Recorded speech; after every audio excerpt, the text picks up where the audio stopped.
வணக்கம். 2024 நவம்பர் 24 ஞாயிற்றுக்கிழமை அதிகாலை நிலவர 2 நிமிட வானிலை ஆய்வறிக்கை. அதிகாரப்பூர்வ வானிலை அறிக்கைக்கு இந்திய வானிலை ஆராய்ச்சித்துறை அறிக்கையை பார்க்கவும்.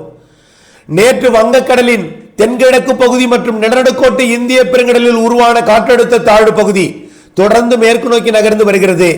இலங்கை அருகே வந்ததும் நன்கமைந்த காற்றழுத்த தாழ்வு பகுதியாகவும் பிறகு காற்றழுத்த தாழ்வு மண்டலமாகவும் தீவிரமடையும்.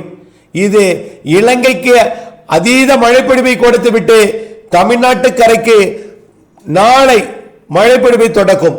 நாளையிலிருந்து மழைப்பொழிவை தொடக்கி அனைத்து மாவட்டங்களுக்கும் மழைப்பொழிவை கொடுத்து இறுதியில வடகடலோரத்திற்கு நெருக்கமாக சென்று செயலிழந்து மேற்கு மாவட்டங்கள் நோக்கி செயலிழந்து காற்று பாதிப்பு எதுவும் தராத வகையில் தமிழ்நாடு ஊடாக வளிமண்டலத்தில் பயணித்து அரபிக்கடலை அடையும்.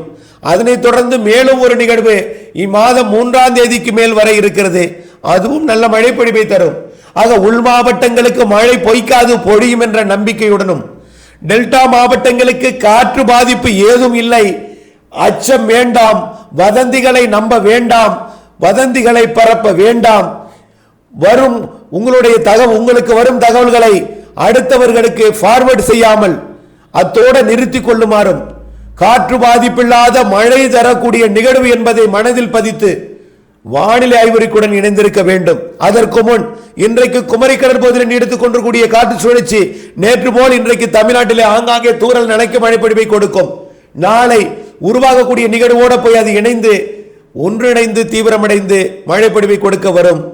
ஆகவே நாளை காலை வாய்ப்பில்லை மழை, நாளை மதியம் தொடங்கும் மழை, நாளை மாலை, அடுத்த நாள் 26ஆம் தேதி 27ஆம் தேதி 27ஆம் தேதி எல்லாம் நிறைய மழைப்பொழிவை தரும். நம்பிக்கையுடன் இருங்கள், இணைந்தே இருங்கள். நன்றி.